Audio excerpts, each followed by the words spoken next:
2, 1. And we are live in the present tense with Sam Stewart on 91.7 FM, WNJR Washington, and online at WNJR.org. What is up, everyone? I hope everyone is having a great Tuesday, and thank you for joining me on this Tuesday night here on the present tense.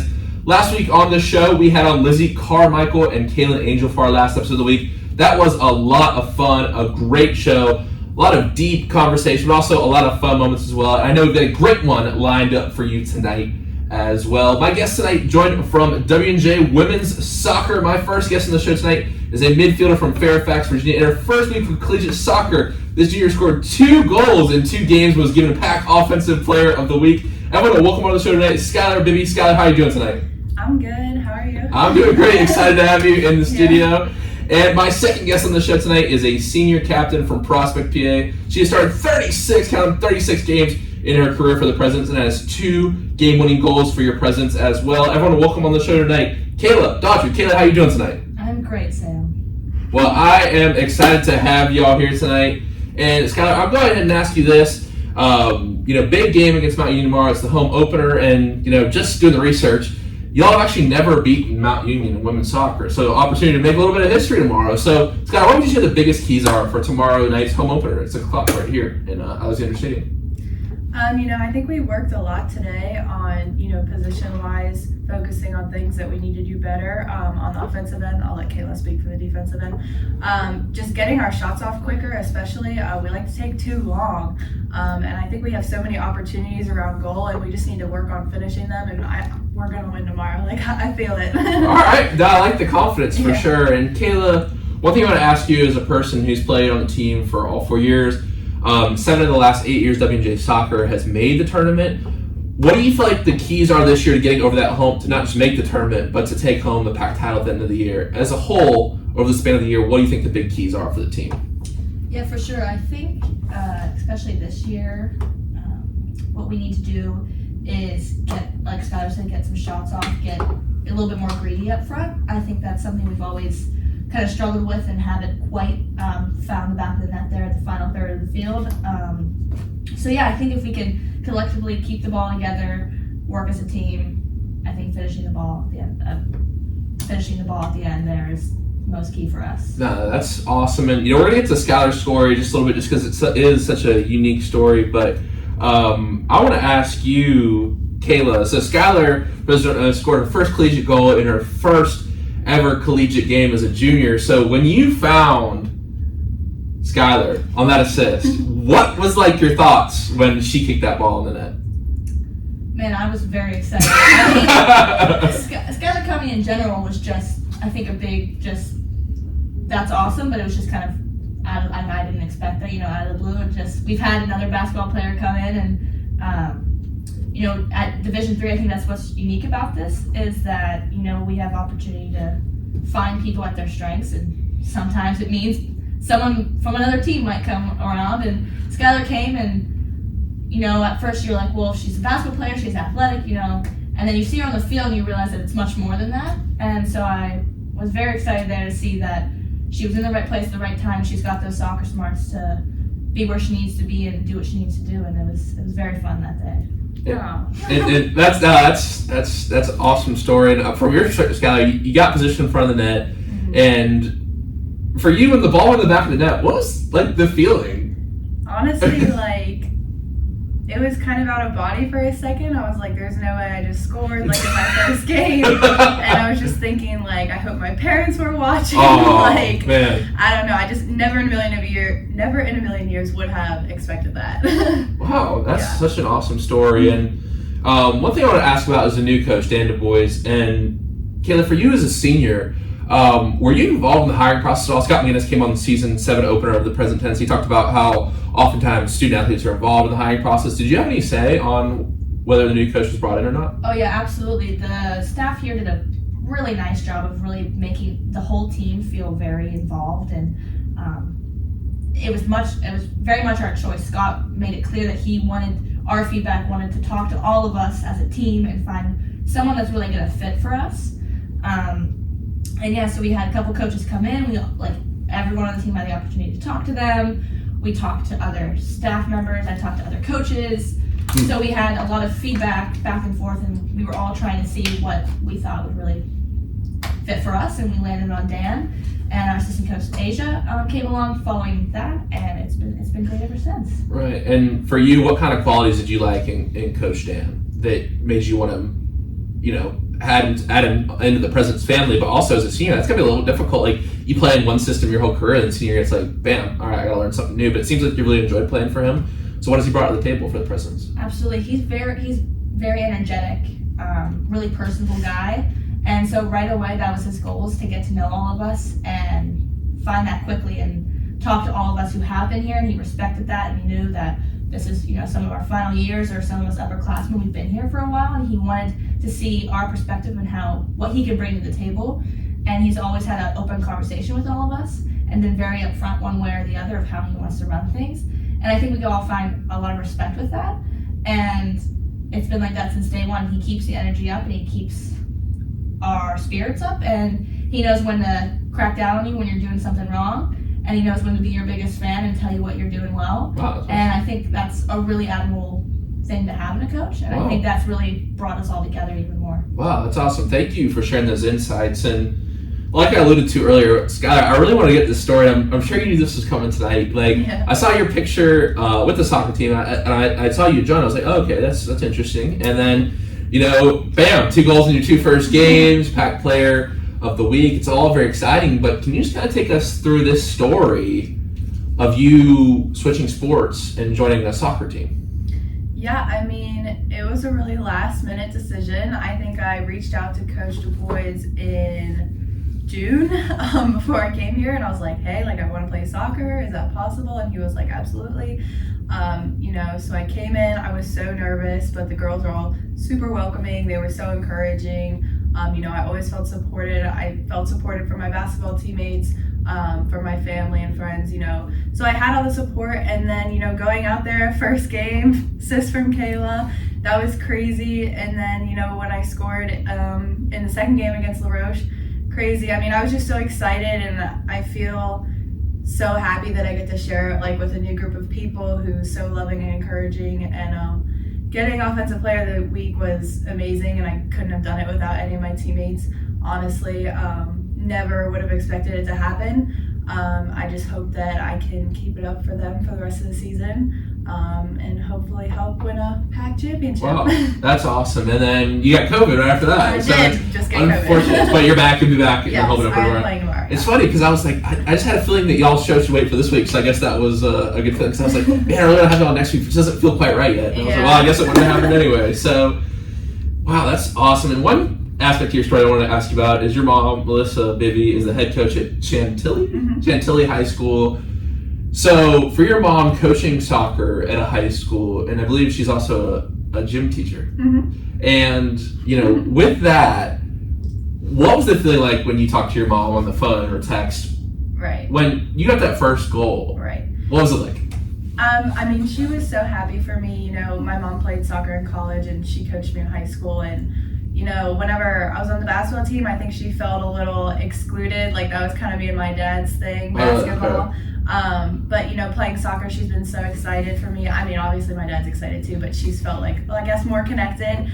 And she was so excited for me. She trained me all summer, so she was so proud. And she was like, I knew you could do it. So yeah. Was the transition lifting wise and conditioning and skills wise difficult, or had you kept up with soccer? I had not touched a soccer ball since my senior year of high school. Wow. Season ended. So coming out this summer was definitely a hard work. Conditioning is definitely different from basketball. It's a lot more, endurance. But I was on top of it, I think, more than I've ever been, because I wanted to make sure I was ready for when I came in. And she helped me with that. My sister helped me with that. My aunt helped me with that. So it was good. Awesome. Yeah. That's great. And I always like to do a deep dive on the present tense in the stories of the people I bring on. So Kayla, I'll start with this one for you first. When did you fall in love with the game of soccer? Since the moment I could touch a ball. I cannot tell you when soccer wasn't a part of my life.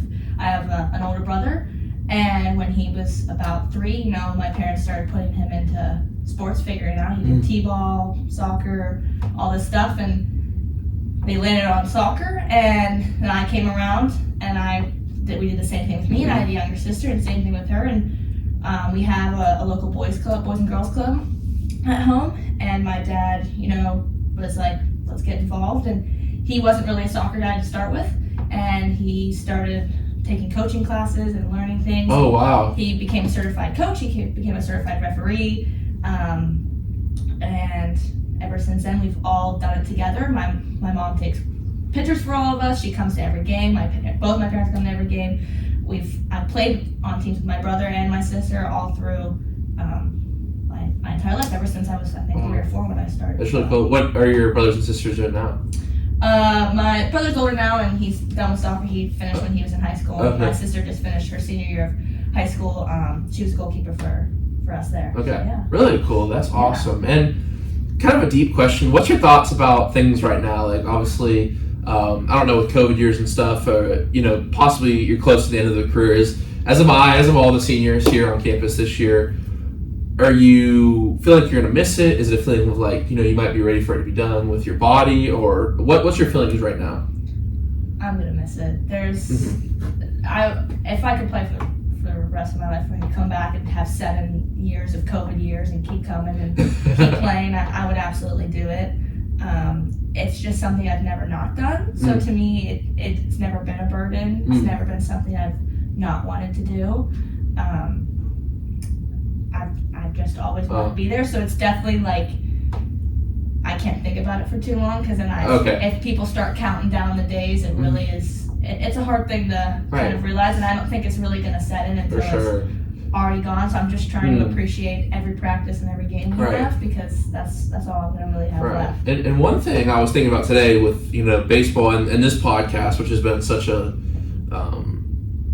thing that I've enjoyed doing, is like, I always compare it like when the podcast ends at Dubjay, I feel like I'm losing a friend, but I feel like oftentimes activities like that, it's more than a friend, it's like home, you know what I mean? So for you, like, will you coach after? It seems like you have to stay involved somehow, you know what I mean? Because once you have that home in sports, it's hard to leave, you know what I mean? It's like with this, I feel like I'll definitely try to interview some people in some other capacity. Like, will you stay in sports in some degree? Oh, I definitely, I don't think I could give it up that easily. I was just talking to my mom the other day. I was like, well, once I don't have a fall season, maybe I should get back and start refereeing, and I'll be close to home and do that. And I know I've talked to the people at our boys club and stuff like that, and they've asked me to do coaching and stuff like that previously. So if that's something that I can fit in my schedule, I actually want to, I think I can see myself doing that, hopefully, if it works out.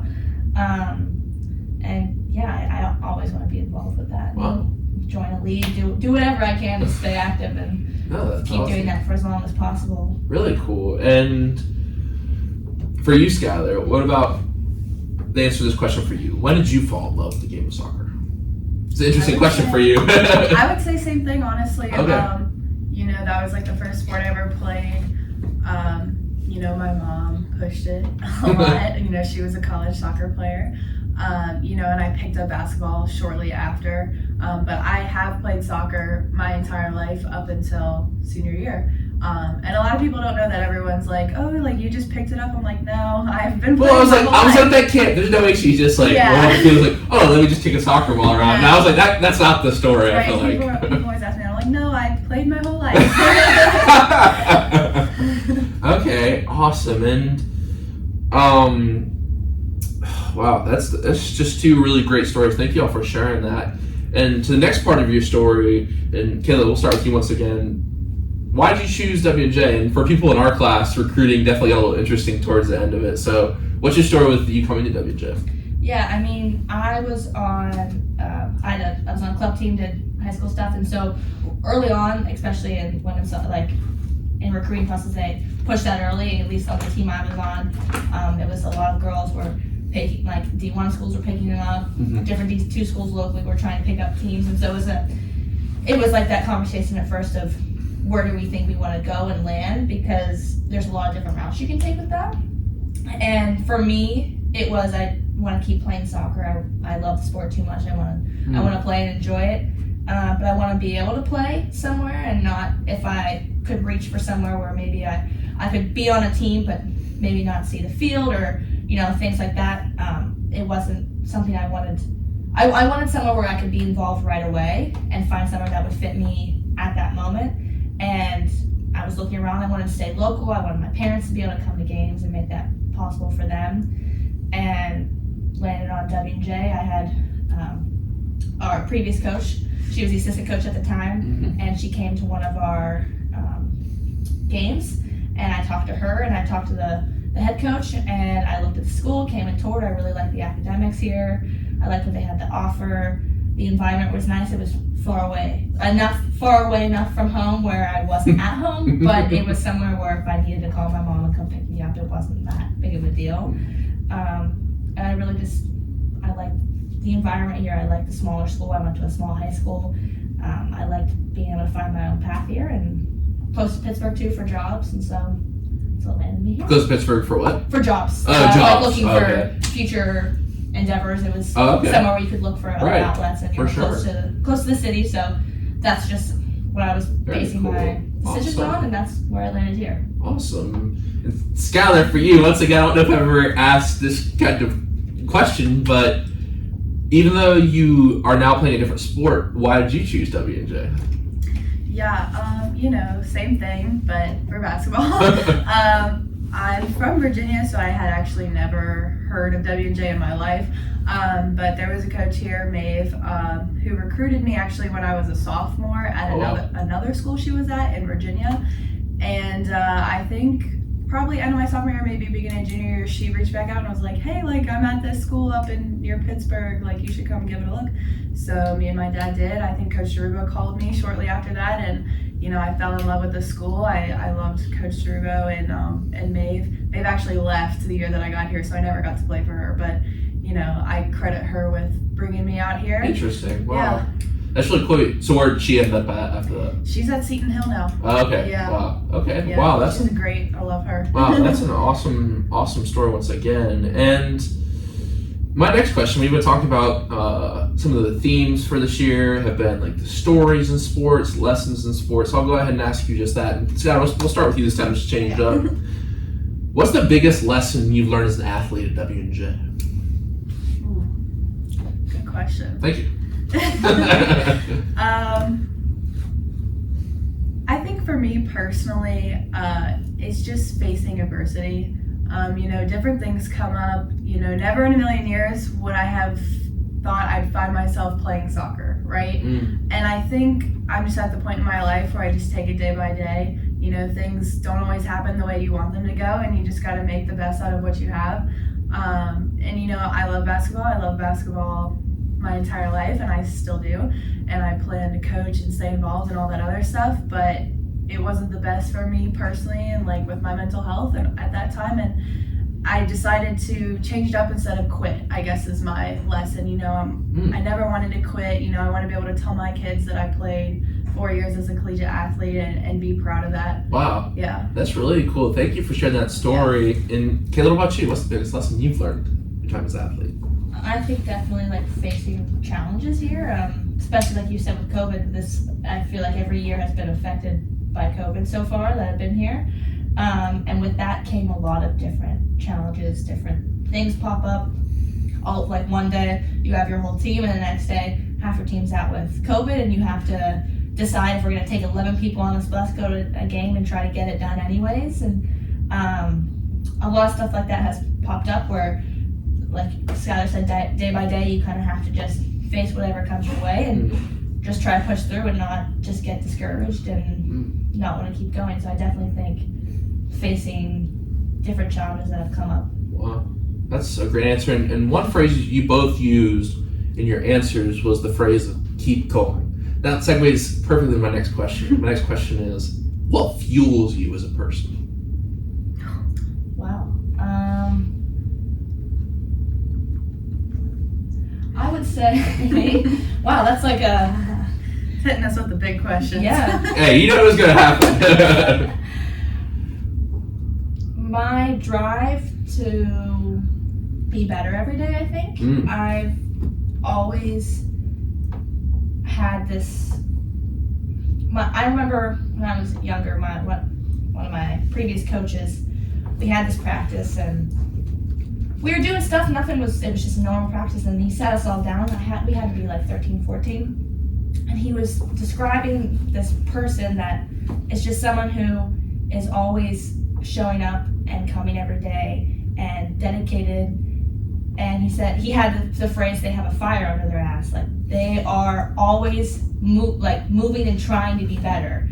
And he said that was me in front of my entire team. And I was taken aback. I did not expect that he was talking about me. I had wonderful teammates. I thought he was, talking about somebody else. And that really stuck with me.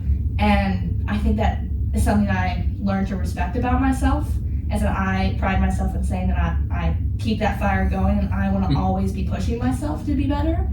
And so that's what fuels me, is just finding something that can always make me a better person and make me do better in whatever I'm doing. If it's soccer, if it's school, if it's saying hello to somebody on the street, just to be a better person, like, that's what's always trying to get me going. Wow.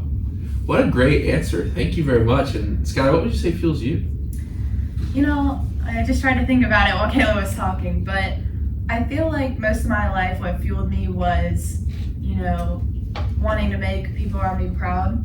I wanted to make my parents proud, all this other stuff. But I think recently it shifted into just making myself proud. Like, would the little girl look at me today and, be proud and want to be me? And will my future kids be the kids be like, oh, my mom was this, my mom was this, I really enjoy the sense of accomplishment that I feel now. And I think that's what's really been fueling me, is striving to make myself better every day. Wow. Yeah. That's a metaphor that several people have used. Heard that metaphor of the little kid watching you play. It's very interesting. And that question, or that statement rather, is kind of created this question that I haven't asked much this year, but I think this is a good episode to ask it tonight. If you could go back, and you're sitting in a dorm room, and you see yourself walk in on the first day of college, and you can say something to that person, what would you tell them? Enjoy it. I think I got caught up a lot in the day-to-day, like, I got this exam, I have to just focus on this and put all my energy in this, and I have to be stressed because I have to get a job and I have to work about my future and set myself up for success. And while all that's important, I'm glad I did all those things. I think sometimes it's always good to take a step back and enjoy the little things. If my friends want to go watch a movie or go, on a drive and go pick up ice cream, like, enjoy those, like, really try to, it's so hard to say, like, to try to appreciate what you're doing at the time, because people, like, older people always tell you that, or someone like who was once in your place of, like, appreciate the day-to-day, because when it's gone, it's gone. Right. And it's hard to do, but it's something I try to always bring up every day, is to remember that this won't always be my life, and things will move and change, and just to enjoy the little stuff that comes up. For sure. And I think as a person, I sometimes struggle with transition. I think it's just a natural evolution of things, but it's almost like sometimes you don't. And I even look back at my first couple of years with COVID and everything. Like, I wish I would have enjoyed it a little bit more in the moment. You know what I mean? Even with COVID, I think it was very tough to enjoy things in the moment, but I think that's also a lesson you learn. You know what I mean? That's what growing up's all about, is learning lessons. And now there's this weird guy running around campus talking about living in the present tense all the time. So, now you have that. But wow, I think that's great advice. And I hope if you're a younger athlete out there, whatever sport you play tonight, you really take that in. Because me and Kayla, when the May hits for me, when hopefully the end of the PAC tournament, NCAA tournament, however far they go, hits for her, like, that'll be it. And we would rather be in your spot than having it ending. So make sure you enjoy it while you can. And Skylar, what do you have to say on this? I agree, honestly. I mean, people always use the old joke, it flies by, but it really does. Like, me and my roommates, at the start of the year, we're halfway done. Like, college is supposedly the best time of your life, right? And, I think if I saw myself on the first day of freshman year, I just tell myself the same thing. Enjoy it, be happy, choose the things that make you happy. Don't waste your time on things that don't. Because time really does fly by, and you don't want to waste a single second of it. If something's not making you happy, do something different. Seek out the things that do. And that's what I'm trying to live by now. That's really deep. Who's your roommates this year? Megan, Key, and Addie. Okay, very cool. I've had them all on the show. Awesome. one thing you brought up there, and I don't know if y'all have any thoughts on this. This raises an interesting point. Do you think college is the best time of life? Because I have some thoughts. Maybe I'll preface it like this. I think I don't look at it as like one time is better than another. I think you just have times in your life and you have pros and cons in each. Right. Like each new chapter has its heroes and its villains, its high points and its struggles. So I feel like it's not just. I mean, people always say like, "Oh, I don't want to. This next chapter's not gonna be as good." It's not gonna be not as good. It's just different. Like, right. I mean, I feel like at least for me, Kayla, there's some things that I'm kind of just done with college about, just like homework assignments and stuff. What were you gonna say, Scott? I didn't mean to cut you off. No, you're fine. I was gonna say I agree. I think that's kind of like an old parent adage because it's before you meet the big world and big jobs and all this other stuff. But I agree. Like, I think I have had some of the best times of my life here, but I've also had some of the worst. So it's just kind of like. It's just life, I feel like, and it's just another stage, right? Like in high school, I had some great times and I had some terrible times. Like, I think after college, I'm gonna have great times and I'm gonna have terrible times. Like, that's just what it is. Yeah. Like, so I don't know. Anything to add on that, Kayla? No, yeah, I think for me, college has been the biggest growing pain I've gone through so far. But it's been some. I've made friends that last a lifetime. I've done things that I'm extremely proud of and very happy I've done. But yeah, I don't think this is my peak. I think there's always something to strive for, something to look forward to, something new and exciting to go through. Yeah. And like you said earlier, like change and transition is very difficult for me, and I think it's difficult for a lot of people. And so to try to just go with the flow of things and try to enjoy the next chapter instead of dreading, counting down my days and saying this is the last moments of my childhood before I'm in the big world working a job. But I've got to find the things that are gonna make me happy and fuel me because I've got the rest of my life to live. This is not the end. Right. Agreed. So yeah. To quote John Mayer, I don't feel like there is such a thing as the real world. Like, and I said that kind of jokingly with the song, but I feel like it is really true. I mean, and I think what the world tries to do, where it says, "Oh, this is the real world. You have to do this. You have to do that." Like, if you watch a little kid or a child, if you've had a sibling, go on a walk down the street or through the wood, like they're pointing at every little thing, trees, leaves. Like, I went on a hike a couple weekends with my girlfriend, and this girl, she's like pointing to the trees and birds, and it's like I feel like we're told like we're supposed to just like take everything serious. We're not supposed to enjoy the little things anymore. And I think like I don't know if there is a real world. Like, you have fun in college, you take it in, you enjoy the highs and the lows, and then you do that in the next chapter. I don't see how it's any different. Maybe you have a job, but I mean, as a college athlete, you kind of have a job right now, and you have a job to get a degree. So, I mean, I don't really agree with that when people say like this is the real world. Like, we're in the real world right now. I mean, metaphysically, this is all real. You know what I mean? It's not fake. So, I don't know. I think just enjoying whatever chapter life has, because the pages keep turning. You don't really get to control it. So, just enjoy what page you're reading right now. Absolutely, it'd be a long time to not enjoy the rest of it. Wow, it's deep. You're just hanging out for the rest of it. When you graduate. Yeah. There you go. Wow, great discussion. I really enjoyed y'all's answers to that question. Now, these next couple questions get at who you are as a person a little bit. This one's kind of fun. What would you, if you had to use one word, and just one word to describe yourself, what word would you use? Oh. How mean to myself can I be? Don't be mean to yourself. Stubborn.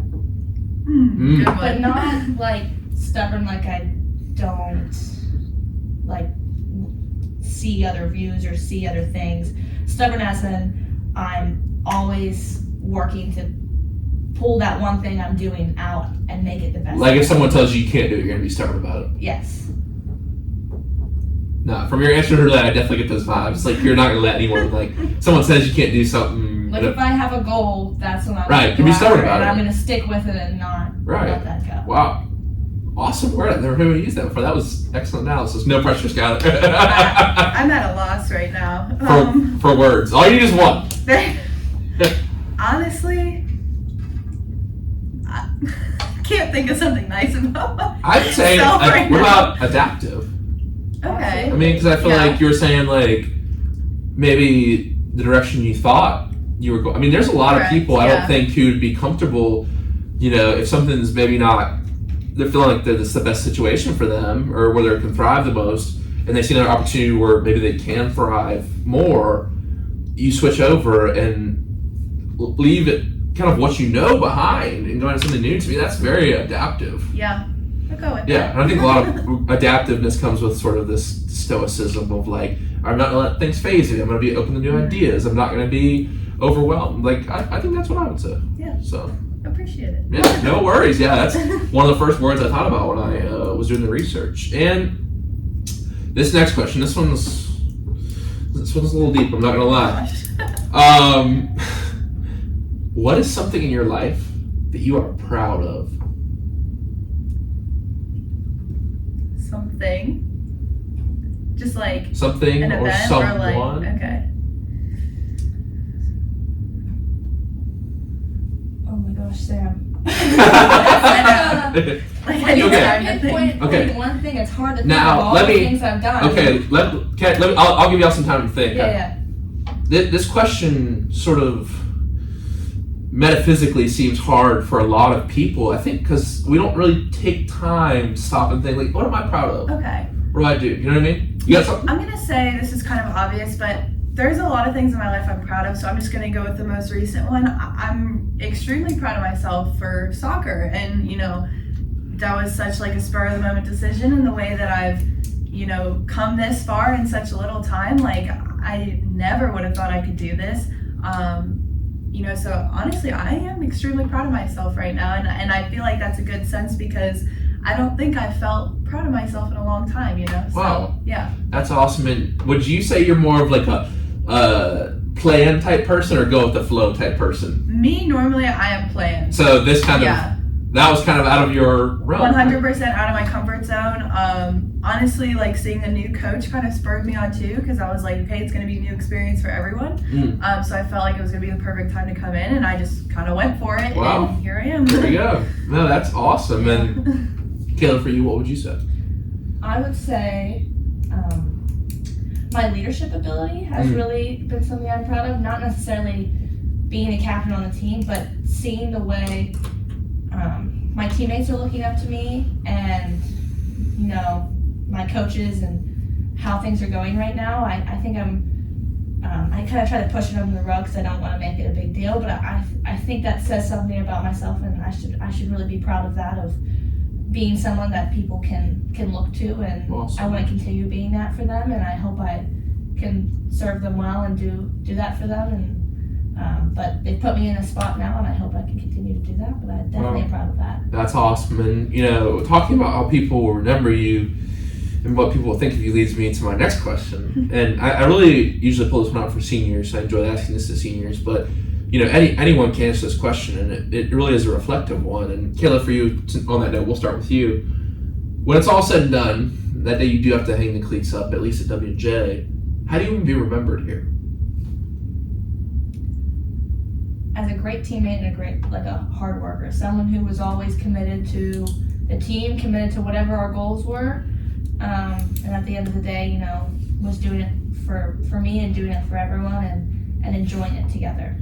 Wow, that's awesome. And Skylar, what about you? I completely agree. I want to be remembered as like a good person, honestly. Like, when you look back with your friends in 10 years and you're trying to describe someone, you don't want them to be like, oh, that person. Like, you want to be like, oh, like, I remember her, I love her, right? Like, you always want to leave, that mark on people, like, great teammate, good person, hard worker. That's awesome. Yeah. And it's funny that the characteristics I'll describe have nothing to do with stats or awards or anything like that. It's No. often like, I think back about this, like I can't even name who won for just my sport, the College World Series in whatever year. Right. And like even guys 2014, 2015, years I can't name any stats that they had. I remember they were good, but it's like the impact on people, especially, that we're all upperclassmen now.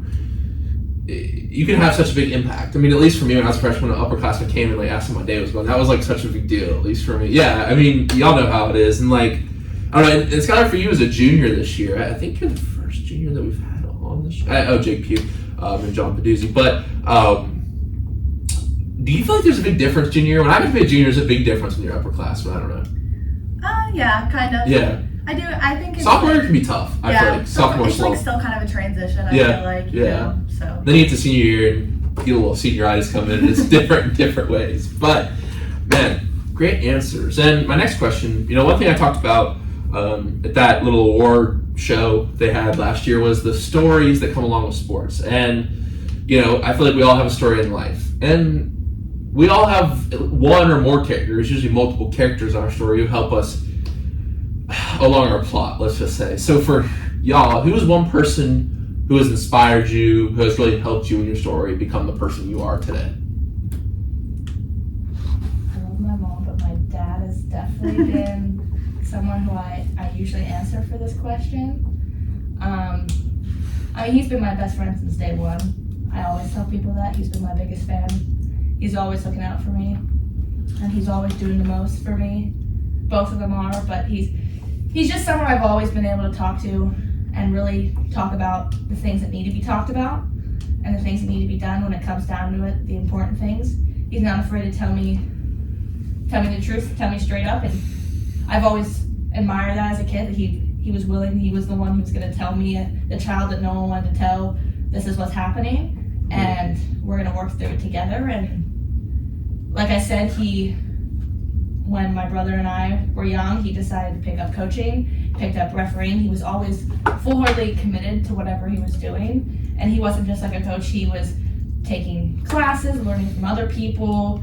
He's gotten awards for that, and awesome. I really admire that as a person when he's really dedicated to something, and he's definitely shaped me into the person I am today. Oh, and when you said the kid no one else wanted to tell, what do you mean by that? Just like when you're a kid, there's just things that adults don't think you can handle, or like when it comes down to like the laying out the facts of whatever's going on, that's something like kids won't be able to understand, or like adult conversations. I always felt like he talked to me as if I was an equal to him, of like, wow. He thinks I can understand what he's saying. Like the same respect. Yes. Okay. Awesome. Very interesting. That's a great story. And Skylar, I think I have an idea who you might say considering the sport you're playing now, but you can take it in whatever direction you want. Yeah, I hate to again choose a parent.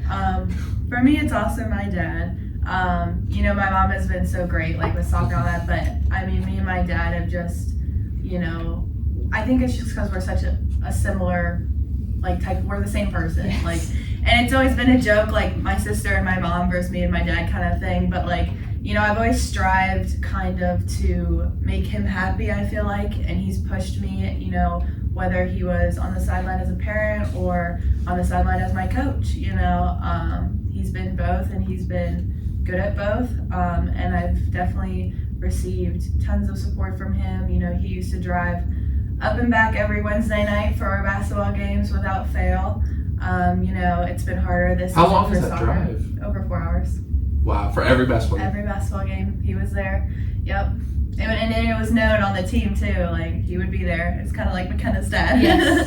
And soccer, it's been difficult for him with work this year for soccer, but I told him, no pressure. Like, I don't want you to have to get in trouble for work, but they'll be here, I think, next weekend, so I'm excited for that. But yeah, definitely, we're both stubborn. We have our fights. We go through our periods of disagreement, but it's definitely always been kind of us against the world. Yeah, I'm the same way. It's always like when it's his worst characteristic and his best characteristic, it's always like, that's everything I've picked up. Yep. I have a mini version of him. Yes, that's always been the conversation of how I've always picked up on all of those things with him, and so that's what's made us bonded, and also we have our disputes because we're both strong-minded people. Wow, that's really awesome. Thank you all for that segment. I say let's do some fun questions now. We've been diving a little deep. Let's do some fun stuff.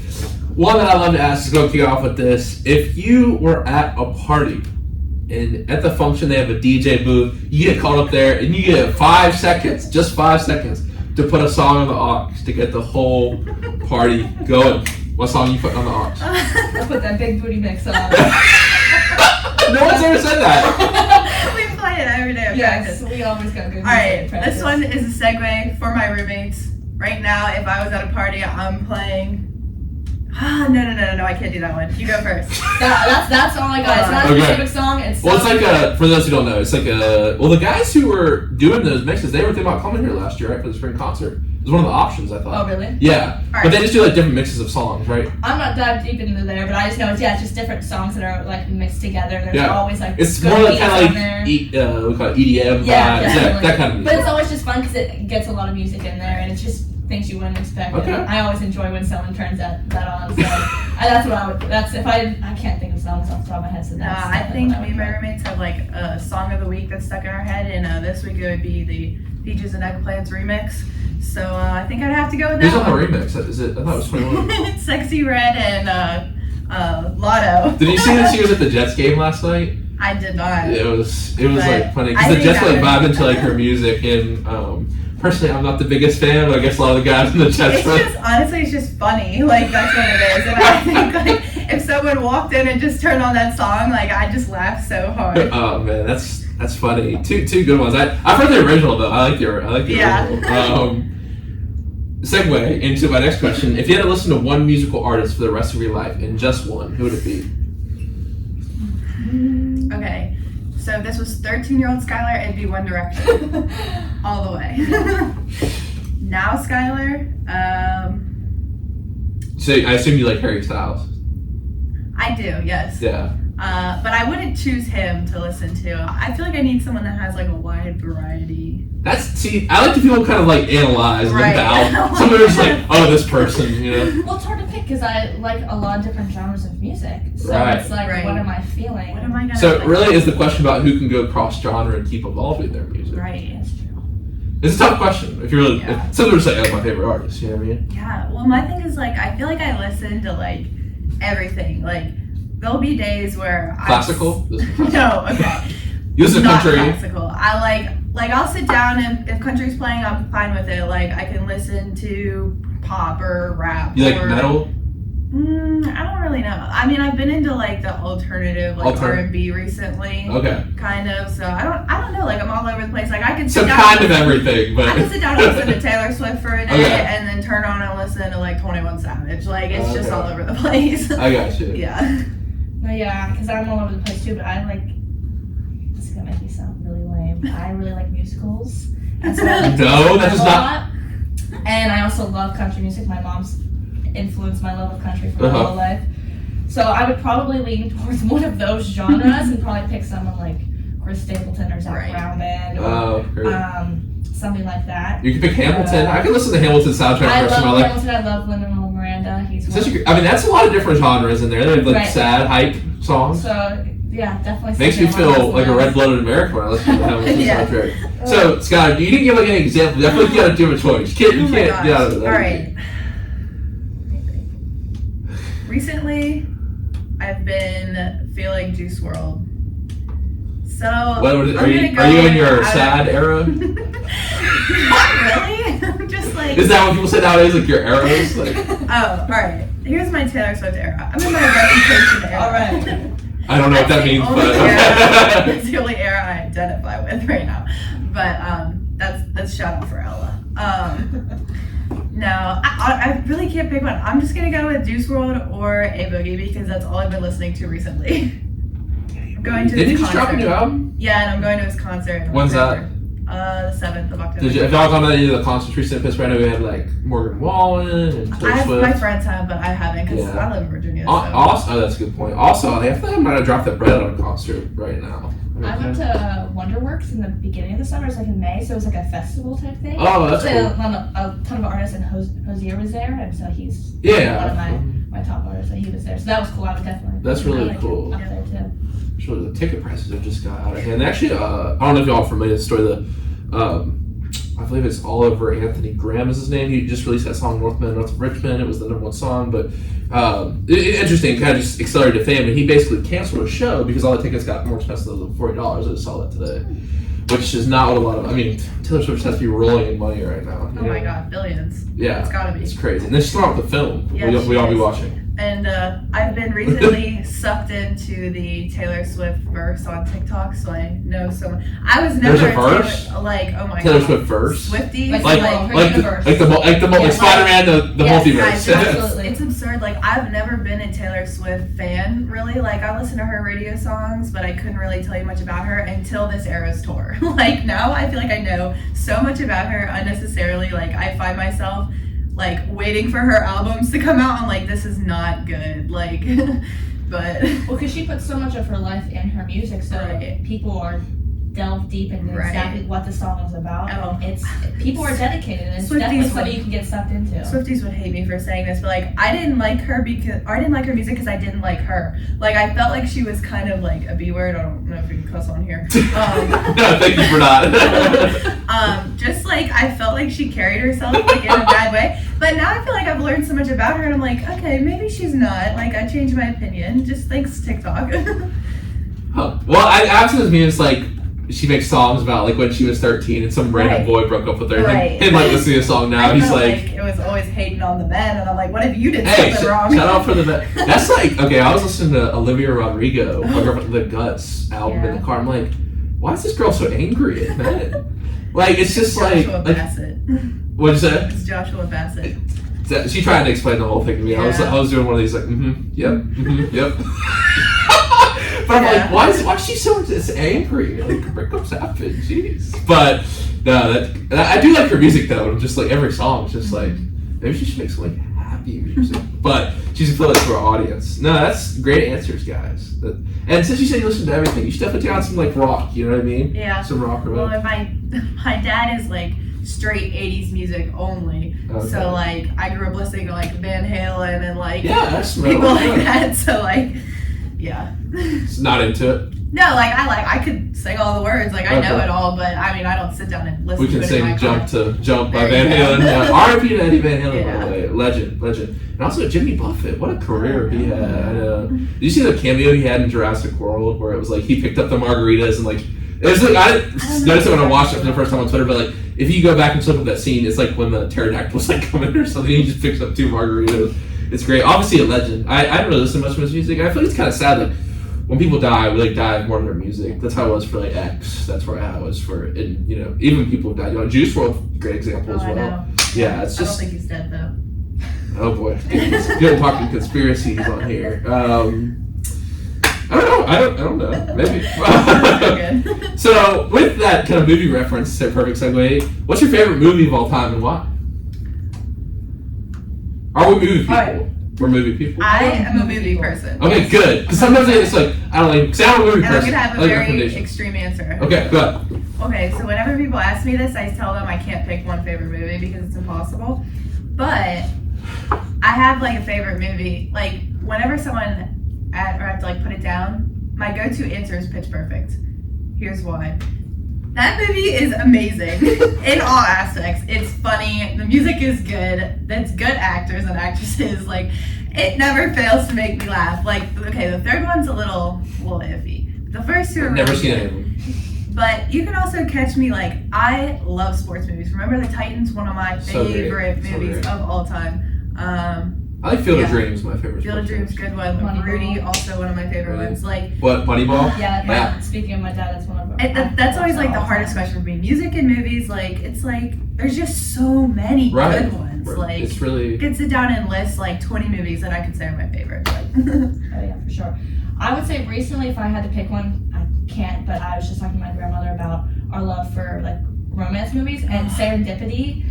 She loves that movie, I've never heard of and it. I love that movie. It's just a very feel-good set. Christmas time, these 2 people meet, and you know they're trying to test fate. And like the word serendipity is supposed to be, you know, just like a happy thing that happens, and when fate comes together, it just works out. And it's just like a really neat, happy story about like these 2 people finding each other again after. So I don't know if you're into like the kind of 2000 genre. Have you ever seen like Crazy Stupid Love or Love Actually? Love Actually? Okay. Yeah. See, my mom really gets into where it's like kind of you meet all the characters and they come together. It's like different plots. What's the one? He's Just Not That Into You. I really think that's a great. Have you seen that? Yeah. With Bradley Cooper. But I'm just like songs. Like I think I'm the same. Like when I had COVID, all I did was watch movies. And like one day, I think I watched 10 Things I Hate About You. Great movie. And then I switched from that to 8 Mile, you know, Eminem. Right. Like, completely irrelevant, but, like, both great movies. So, like, I'm into movies. What did I just? I just watched. I've been getting into documentary lately. I've been watching some documentaries. They're pretty. I'm trying to work on a documentary right now, so I've been getting into documentaries. Good documentary is good every once in a while. And Skylar, one thing I remember from the distant past, just racking my brain. I might be completely off, but you enjoy reading too, right? I do. I love reading. Been reading any good books lately? I haven't been able to read that much just because I'm not used to having a season right when I come here. Right. But always, of course, come to me for book recommendations. I think I'm in the middle of another Colleen Hoover book, if anyone knows who that is. Right, so you're more into, if I remember, more into like fantasy and stuff like that, fiction? I kind of bounce around. Okay. I think I did read a lot of fantasy. I like romance. I always love a good crime novel, thriller. Very nice. Yeah. Very nice. I'll have to, have you heard this book called The Silent Patient? Oh, love it. You've read it? Really good book. Great book. Oh, so good. The plot twist. Are you a reader, Kayla? I'm a big reader. So his sequel, Alex, I know butchers like Mechanese. You have to read it. Yeah. His sequel's called The Maidens. Have you read that? The Maidens. No. He's only has 2 books. He was a screenwriter first, and then he went, oh my God, The Maidens. I can see how that would be a good movie. Yeah. Well, The Silent Patient was just so good. I didn't see it coming at all until like. Oh, you can't spoil it. Yeah. I was like, what? And then the book ends. I know. What's your favorite book of all time, Kayla? Okay, so I hate these questions because it's like there's so many different See, that's depending on the time of I didn't even do this to my questions. You gotta answer time one. of life. If I had to pick there's series, there's so much. I loved as a kid the Sisters Grimm series. It's like a twist on Brothers Grimm. Right. And so it's just about 2 little girls who are ancestors of the Brothers Grimm, and they found themselves in a little fairy tale world. And I just have such a soft space in my heart for that series, and always come back to that for another feel good. It just reminds me of my childhood and happiness. And I really liked that cute little series. Wow, that's always my go-to if I have to answer that question. That's interesting. Now, something we're going to talk about this a little bit after. Skylar, you're a psychology major. Mm-hmm. We're obviously doing our trivia and our break and everything. But I just want to make this point. I've been doing my capstone of philosophy is on the power of stories. It's like, why do we tell? So fiction kind of seems like it's kind of like a luxury. Why has it evolved? And if you look at little kids and even the fairy tales of tone, they're extremely dark. And the Brothers Grimm, they capture that really well. Yeah. I was reading a report, psychological report. It's if you watch little kids play stories like Cops and Robbers, it's extremely violent. And if you look at the Brothers Grimm stories, I believe Hansel and Gretel is one. It's about a cannibal woman who's trying to. But it's this is just a story we tell to children. It's but the point is stories are so much how we learn about the world, the good parts and the bad, and so many of the stories, even our all the stories. I'm actually writing a report on Sleeping Beauty. There's so many lessons about darkness and light, and it's just the power of stories is just amazing. I love it. And books are books are amazing because you have to fill in the blanks, and it makes you use your imagination and increases your storytelling. Yeah, another thing I get from my father, reading. Really? That's awesome. Yes. Really cool. I'm the only one in my family who really reads. So. Yeah, but it's nice to be able to discuss a book. If you read The Maidens, we have to discuss it. We'll have to discuss the Silent Patient sometime. It is a great book. You'll definitely have to give me some recommendations. That's awesome. Now, as I said before, we'll get to some more questions after the break, but of course, it's time for trivia here on the Present Tense. We've got 2 tonight. These are outside of the realm of soccer. I asked a lot of soccer questions. This is episode 135, so we have to come up with some new stuff based on the guest interest. So here's the things I got for you tonight. Of course, you will answer the trivia questions after the break. So you'll have about 3 minutes while we listen to some John Mayer, as I mentioned before. Have that song notes I was thing on the computer, so we'll go and listen to that. Our 2 questions for tonight. Fill in the blank. Virginia is for blank. And the second question, a little bit harder. What ancient civilization was the first to invent accounting? Was it A, China, B, Rome, C, Mesopotamia, or D, Greece? We'll get your answers after the break. This is the Present Tense with Sam Stewart, 91.7 FM, but WNJR Washington, and online at WNJR.org.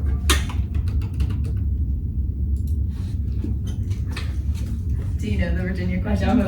Do you know it? Okay, I didn't know if it was going to be too easy or not. I wanted to make one that was kind of easy, one that was a little bit harder. I gotta think about this. I just took ancient civilization. Oh, really? I would guess Mesopotamia wouldn't that guess? Or that would be the earliest civilization. But I'm thinking the calendar and stuff was the Mayans. Did you know what the Virginia one was, Kayla? No, I don't know that answer.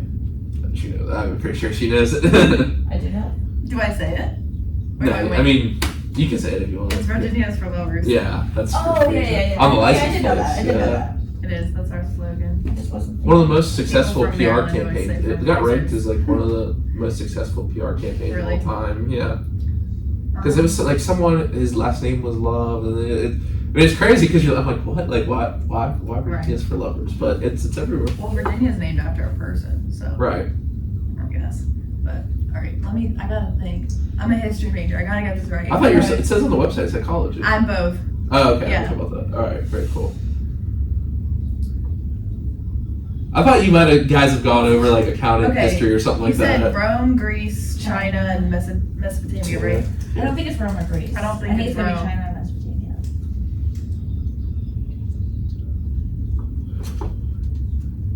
The thing with Greece is there's so many different places like that specialized in different things. Like Sparta was military, Right. Athens was government. But I don't like- think, as far as like, You're an accounting major?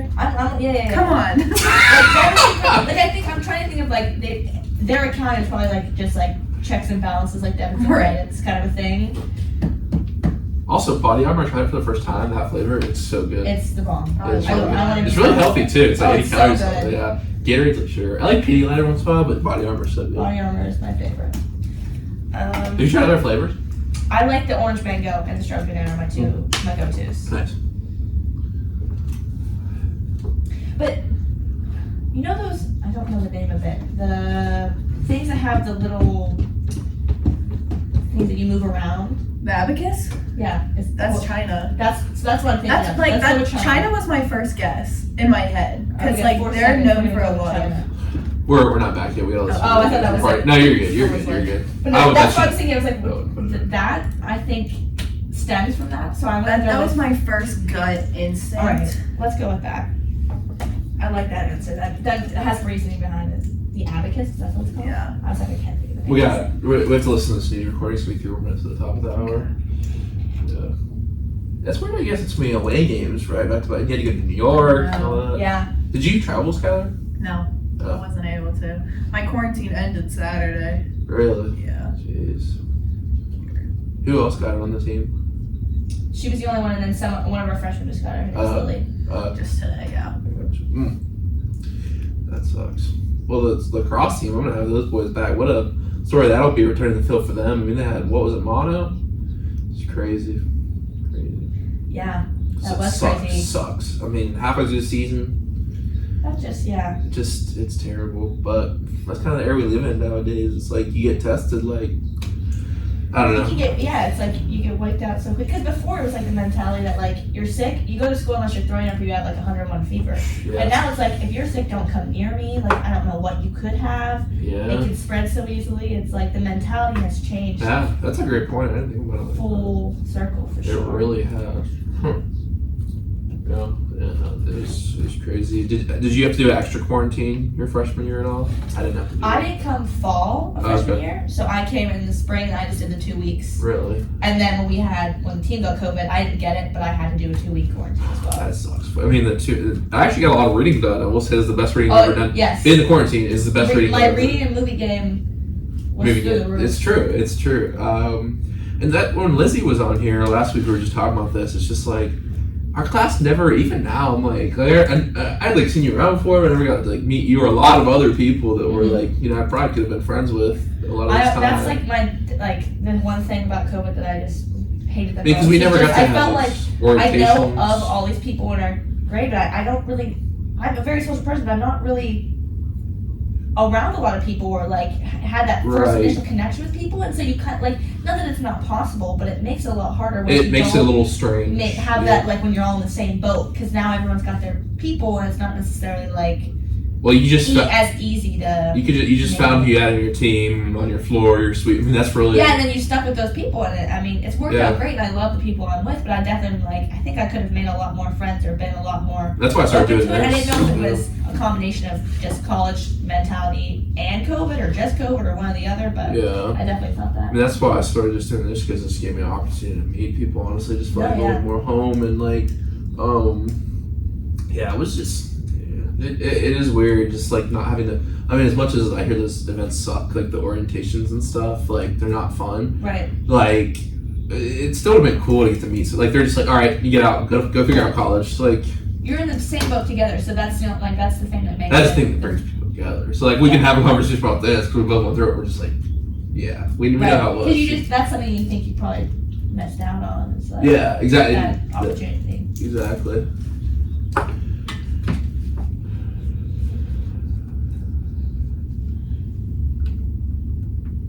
We are back in the present tense with Sam Stewart on 91.7 FM at WNJ Washington and online at WNJR.org. Today we're talking with Skylar, Bibbee, and Kayla Daughtery from the WNJ soccer team. They have their big home opener tomorrow at 6 p.m. versus Mount Union. Big game there.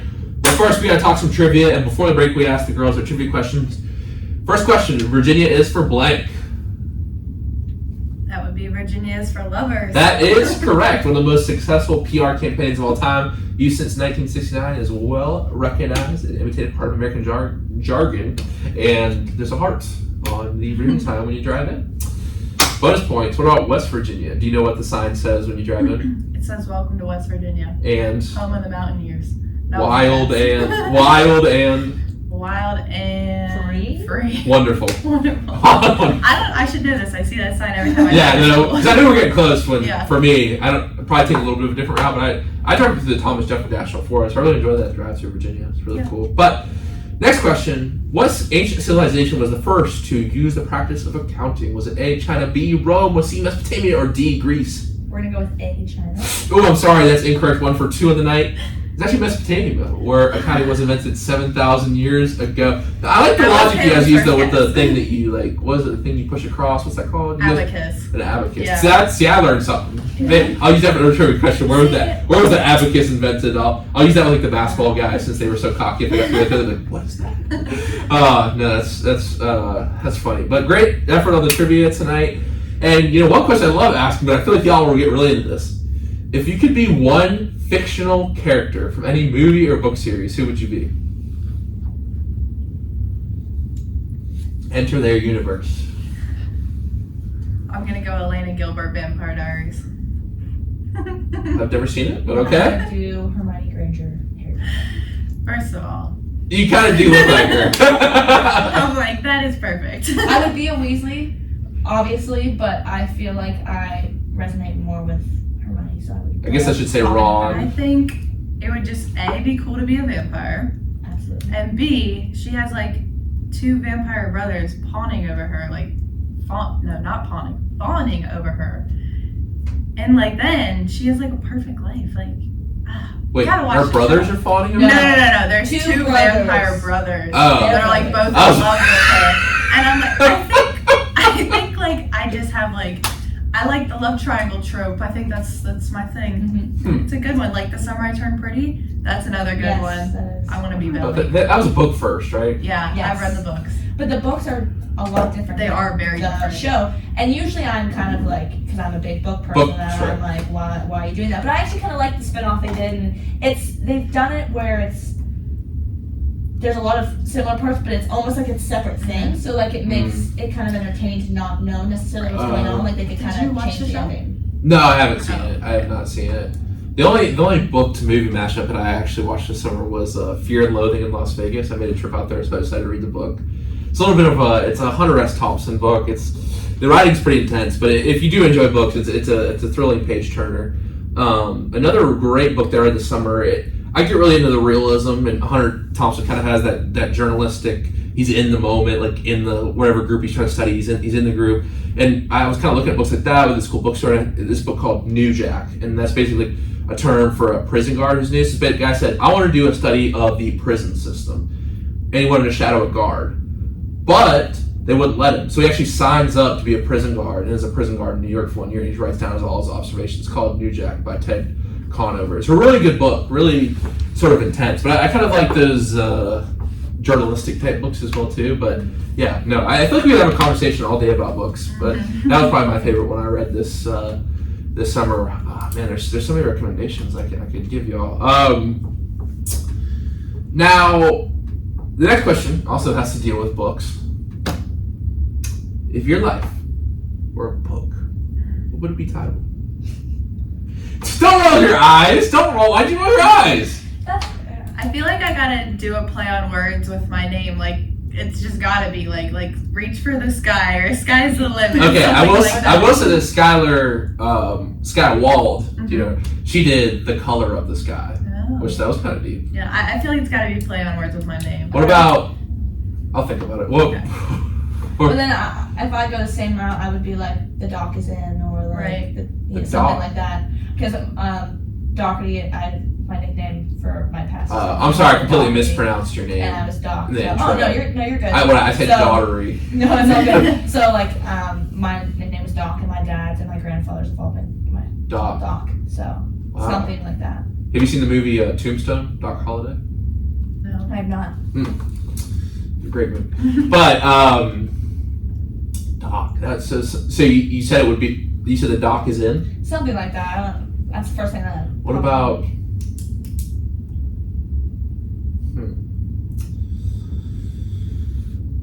The life doc or something. I don't know. Like, It's a tough question to put on the spot. The I don't know. it is tough. I'd have to think about it. It is a tough question to put on the spot. But see, the thing is, you bring up an interesting point of the on the spot concept. Notice I didn't tell you any questions for the show.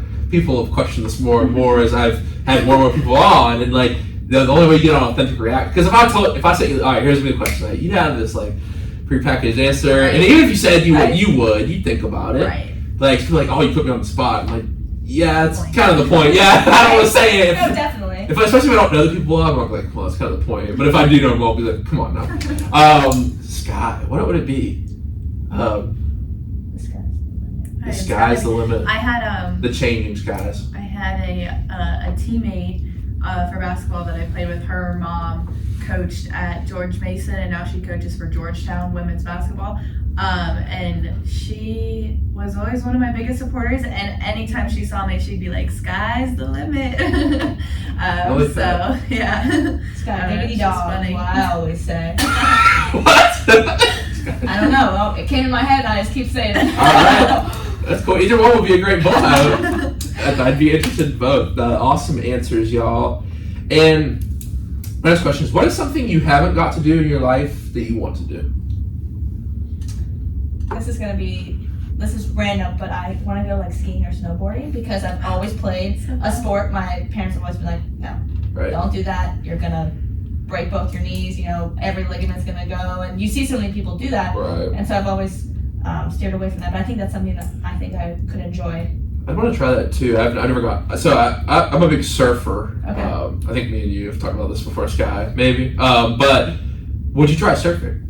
I'm down to try anything. That Yeah. sounds, yeah. Surfing. I tried Surfing. it once. You could try it, right? Failed miserably. Yeah, you guys have some good surfing in Virginia at times. What's my friend Kylie? She was taking a surfing. She went to Manasquan in I did Virginia. it in the Outer Banks, actually. Oh, really? I went surf at that same friend Kylie. We went surf at the Outer Banks in the winter, which is the best time to go surfing. Yeah, wetsuits, and yeah, it's. I don't know if you ever put on a wetsuit before. Not the I most. have. Really? It's not comfortable. It is not at all. And it's also I look like an idiot trying to put it on, falling over the sand. Yeah. But so how was the experience?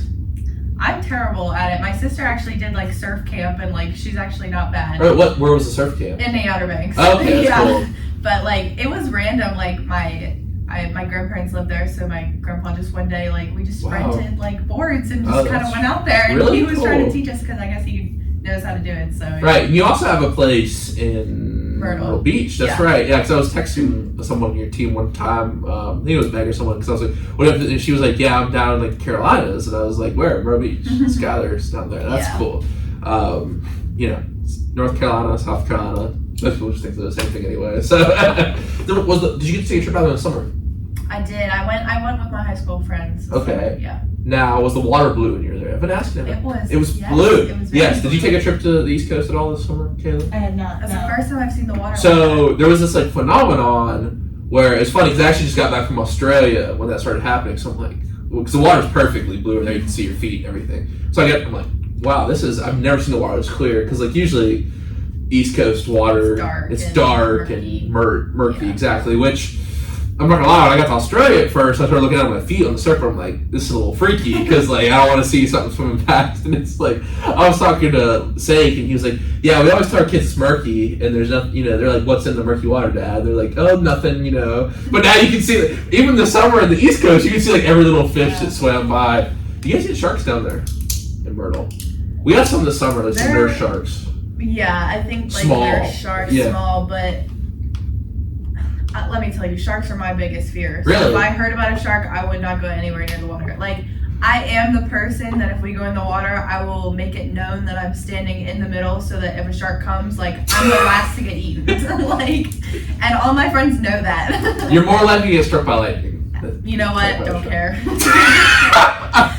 So the problem is, here's the problem, is because we've killed millions of sharks, humans have, by our activity. And the problem is when Jaws came out, it like reinforced the idea that like they're like hunting you. That's like my dad's joke. Like, we can watch horror movies, like I'm fine with horror movies. If we watch like a shark movie, like that's what gets my heart racing. What's the other one? Like The Shallows? The Shallows, like, that's a good one. Jaws.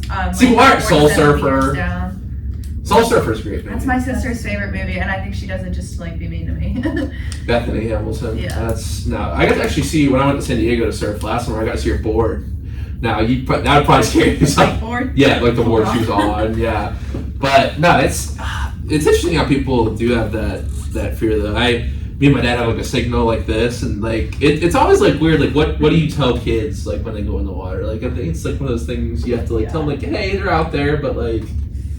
Yeah, No. no. I think my take on it is this: if you follow the rules, you don't wear jewelry, you don't go out at night, you don't go out where you're bleeding, you don't go out covered in steak, like you know what I mean, you're gonna be fine. Yeah, it's honestly, I say it's sharks, but I think it's just everything in the water.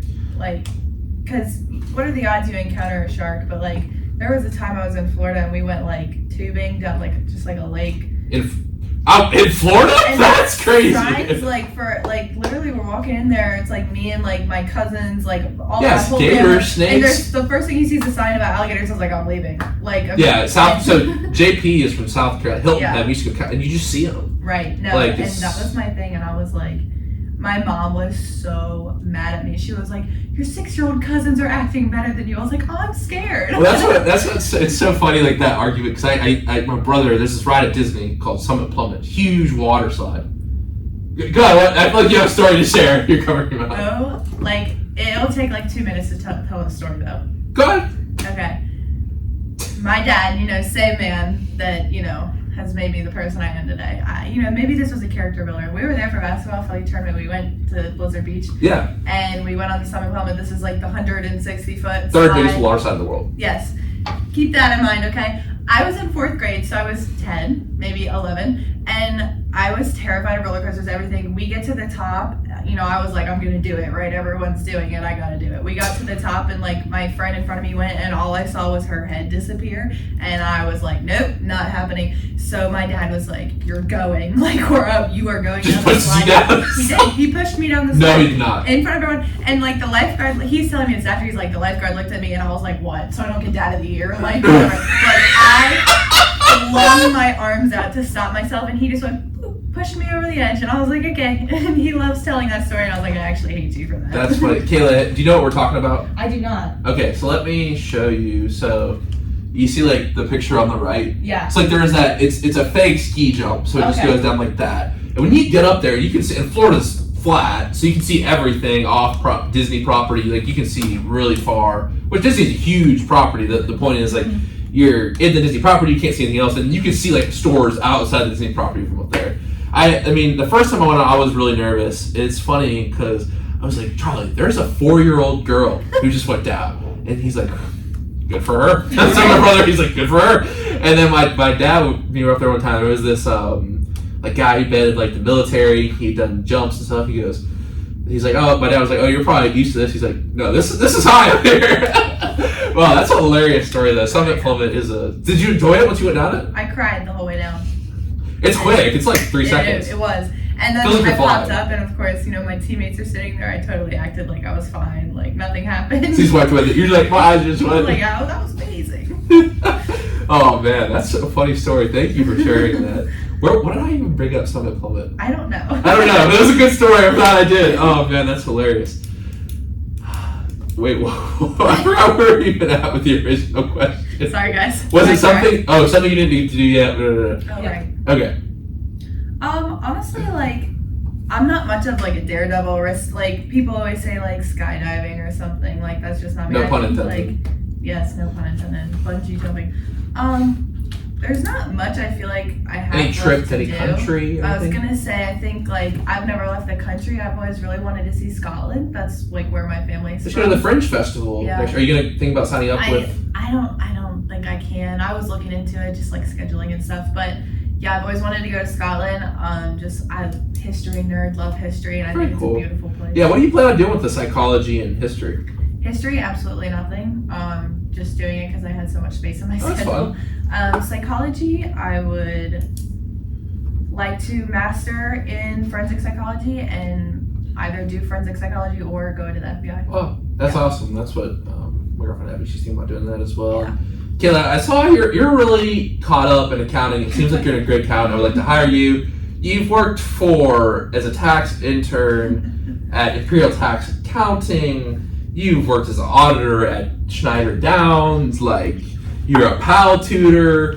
What drew you to accounting? Are you good with that? I mean, obviously, you're good at numbers. Like, People always say that, and it's funny when you're called a number cruncher or you must be good at math and things like that. But you need a calculator and you need to know how to use Excel, and you really don't need to know much about math or you Really? don't have to be great with numbers. It's more how a business operates and okay. how things balance out and how to record things and managing company and how it works. But yeah, I think what started that was just trying to find something that I was interested in, something that I could find a job in, something I could be flexible with scheduling or where I wanted to live in the future, not like defining one area I had to stay in or having my job like really be dependent on that. And my dad has a couple friends who are accountants and all do completely different jobs and different things like that, and they all are very successful and like what they do, and so I ran with that and started doing it, and I really liked the opportunities I was getting, and I just kept going from there. Yeah. It's certainly a profession where you have to be accountable. Absolutely. And also, I see you do some work in the athletic department. Yeah. What do you do for them? I do like filming for Aaron. Oh, nice. And I do a lot of women's lacrosse games like in the Very off cool. season, or I film basketball games. Very cool. Awesome. Now, do you have any good stories from reffing? Because you told me like a story about your grandfather. You started this club or something like that. Well, we have our local Boys and Girls Club, and he helped build. It's called the Prospect Boys and Girls Club. He helped build that, and they have t-ball and baseball, and they had like a PB football team and soccer, and they started that, and that's where I started playing soccer, was in Prospect. And so when I got old enough and I was into soccer, I wanted to keep doing soccer stuff. Refereeing was a thing, and my dad had done it, and they needed help at the boys club. And so I got certified with him, and I did like little U8 games or U6 games. Did you ever get yelled at? I remember the first time I got yelled at is one of my friend's dads. He was coaching. It was like a U8 game, and it was like my first or second game I had done, and I didn't call. I can't remember what happened, but I had done something or did do something, and he yelled at me, and I was like, I can't do this. I told my mom, like, I'm not doing this again, and my dad's like, it's just the nature of the thing. And I kept doing it because I love watching the little kids play. I love watching more soccer. And it was something just I enjoyed, and so I just kind of learned to deal with it, and kind of gives you a new perspective on the game and appreciation for their job they do, because no one's going to be happy with them. Right. Someone's always going to be upset. Yeah. So I'm an umpire in the summer. That's my. The thing that rubs me the wrong way the most, and I've had a lot of fun working with the kids, like having them, just having fun playing baseball. Like I love that. You know what I mean? Like, but what kind of ticks me off is like the parents who don't know the rules, and like I don't know if you have the same problem. Like with baseball, there's just so many little weird rules. You know what I mean? It's just like, I don't know. Just let the kids have fun. Like these sports are supposed to be about learning. You know what I mean? Yeah. But that's my thoughts on it. I always like refereeing the little kids because I think it's honestly harder than refereeing the I older agree. kids, I agree. because little kids will do whatever. The they weirdest want. stuff that you just like. Yeah. How do I call that? Some little kid will just run up to one of their own teammates and tackle them, and you're like, there's nothing you can do, but it's the little kids are going crazy, and Just fighting each other. it's almost like how do you call this? What do you do with this? And so I always find it very challenging to ref the little kids, but it's always very fun and entertaining. Yeah. For sure. It's really the same way in baseball. There's just so many like the runner will pass each other, someone will walk off. I'm just like, what? And then in baseball you have this bat, which is these kids are just swinging around like warming up. I'm like, guys, you have to just spread out. You're hitting each other with the bat. Oh man, what great stories there from refereeing. I had a couple quick would you rather's for tonight. These are always really fun, a little bit interesting these tonight. So my first one is: would you rather have the ability to fly but only at 10 miles an hour, or breathe underwater for 30 minutes at a time? Fly. Breathe underwater. I said breathe underwater too, and here's why. Because 10 miles an hour, yes, it's not very fast, but yes, you could like get past traffic. But breathing, like I do want to explore the ocean. So if I take a little breath of the oxygen tank, I could just go for so long. I'm going with the breathing just because I think it goes with my irrational fear of like the water, and then I won't drown. Well, that's also a good point. There you go. Completely different segue, but yeah. So why flying? I've always, that's easily hands down my superpower. Always is pick flying. I think it would just be such a fun thing to do, and I don't want to go fast. That was never the goal. It's just to like see the world from a different perspective, and I think that'd be That's so deep. fun. I think mine was so superficial now. No, you don't want to drown. I don't think it's That's it's rational. practical. Yes. Great word. Second one. Would you rather speak every language but only in a whisper, or be able to communicate telepathically but with only one person at a time? Telepathically. Every language. Can you speak the languages right now? I cannot. I took Spanish, but I couldn't speak. I took French. Je ne comprends pas. Ellen can speak. She corrected me. Ellen can speak really good French. I don't know. Can you speak language, Scott? No, I took Latin in high school. That doesn't even. But that would help though. There's a lot of. It helps me with English, to be honest. But I know. I think like the telepathically, just because like I don't like it. Nah, I know you'd be like looking at Megan and Keith. You'd be from side eye, like communicating, like Again, I feel sending like my thoughts back and answers are forth. Superficial. No, but I feel like it like also like help you a lot in situations like okay, segue. Like if a person speaks a different language than me, can I still? Oh, that's a good question. Because that was kind of where I was going. I feel like that's not part of it. I feel like telepathically, like you can only speak in your mind, because we only speak one language in your mind. You know what I mean? I guess. Unless like, you know. You're communicating thoughts though. Like how would you? Wow, you need to sign up for Adventures in Metaphysics, Dr. Osborne Philosophy 231. He'd love this question. Trying to give a good answer. He'd love this. It's not provoking though. That's a great answer. Great answer. And why would you say language? Just because I would love to talk to all different kinds of people, and it just that barrier is gone there. And even though you're whispering, you can still have the ability to communicate. Now, you sound so much more intelligent than me. That's not. Oh gosh. Now, for me, I thought about this long and hard. Of course, I am not a quiet person. I mean, my voice projects. I am not good at being quiet. My voice carries. So I feel like it would be against kind of my constitution as a person to have to whisper all the time. So I feel like I could like, you know what I mean, like telepathically communicate with people to get like inside information. You know what I mean? I also feel like it's like a good safety thing. Like, what if you're just like in trouble, but you can't like vocally be like, and then you call, like, and you can call like your police or your mom or something. Well, that's a good point. Yeah. Great discussion, y'all. And unfortunately, all good things must come to an end. We only have about 4 minutes left, so that means it's time for the quote of the day segment. So, who wants to start us off tonight? All right, I'll go ahead. So you asked us. This is the only question we were prepared for, and I don't have quotes on hand. That's not something I am good at. So I was looking at quotes of good books that I like, and because I like book quotes, and so I love books and movies, and I love Peter Pan. And so I found this quote that I think is like very applicable to soccer and just life in general. And it's, the moment you doubt whether you can fly, you cease forever to be able to do it. And I think that's really important, of like your own self-doubt is what stops you the most, and what is like the determining factor of whether you can push yourself to do something. Wow, that's really interesting. And I think, have you ever heard about like the kind of like representations with Peter Pan, like the idea of like growing up and Captain Hook has the time and the alligator is chasing him? I've heard some psychoanalysis, it's a very, and I believe it's the Lost Boys in Peter Pan, are then the children who died during the World War II in Britain, right? Yes, that or they've that's an interpretation, right? Like orphans. Children. So. Yeah, it's a really deep. I mean, it's funny. Like we're talking about stories, like these classical stories just teach us so much about life. And that is a great quote. Thank you so much. Yeah. And Sky, why don't you bring us home tonight? Oh gosh, I should have picked a better quote. This is really basic, but it's something my dad has been saying to me ever since I can remember. I mean, we even have a poster of it on the wall. And it's that you miss 100% of the shots you don't take. Obviously applies directly to basketball, but I feel like I've started to really use that in my life. You know, I've never been a risk taker or go-getter or any of that stuff, but I feel like I'm like at the point where I'm like doing what I think I need to do to make me happy and all this other stuff. So that's awesome. Thank you for sharing that. I'm glad you're doing well. And just a thought on that, like I feel like, you know, with that, you know, you took a shot at trying to do sport and it worked out. And as Lin-Manuel Miranda says, I'm not throwing my shot. There you go. So end on some Hamilton tonight.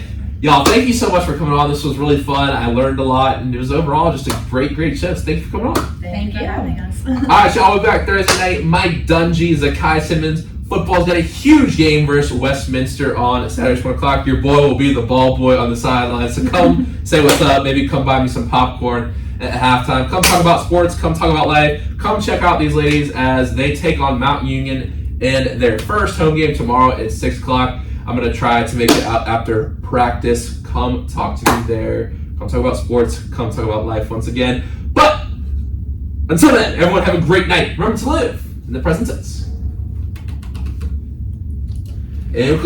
Wow, awesome.